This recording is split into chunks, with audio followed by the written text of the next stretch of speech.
Ngayong maulan at malamig ang panahon, talagang, mapapasabi ka ng, kapi-kapi rin pag may time.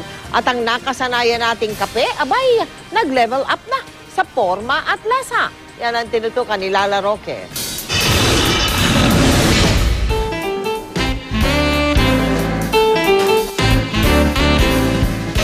Sa isang restaurant dito sa Marikina, ang nakasanayang kape, ginawang mas malasa at murang-mura. Ang presyo, piso lang kada tasa. Na-promo yan. So, binigay namin na piso kasi sa totoo, wala kaming marketing na yun ang parang marketing strategy namin.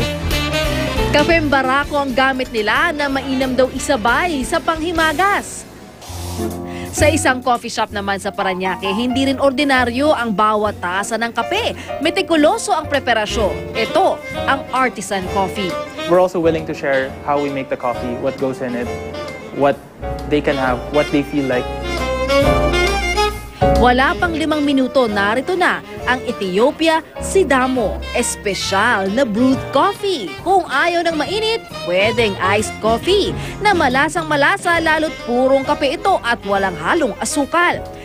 Ang nakasanayan ngang mocha o kapeng may gatas at tsokolate, mas pinasarap dahil ginamitan ng Belgian chocolate.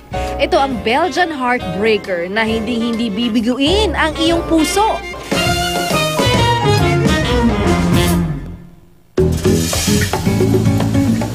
Halos araw-araw namang nagro-roast ng mga local coffee beans sa artisan cafe na ito. Bawat tasa ng kape, pinagpapaguran ng mga baristang ilang taong ding pinag-aralan ang coffee making. At heto nga, ginawan pa tayo ni Aldrin ng isang kapuso latte.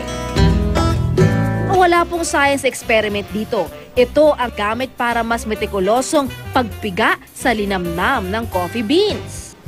Yung misconception ng tao, coffee lang, pare-pareho sila ng lasa.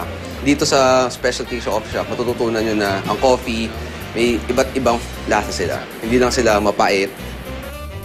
Ang aparato namang ito para sa ice brewed coffee, 8 oras ang proseso dahil isang patak lang kada segundo. Sa mga ayaw paawat sa kape, tandaan lang na gaya sa anumang bagay, kailangan ng kaunting alalay sa pag-inom.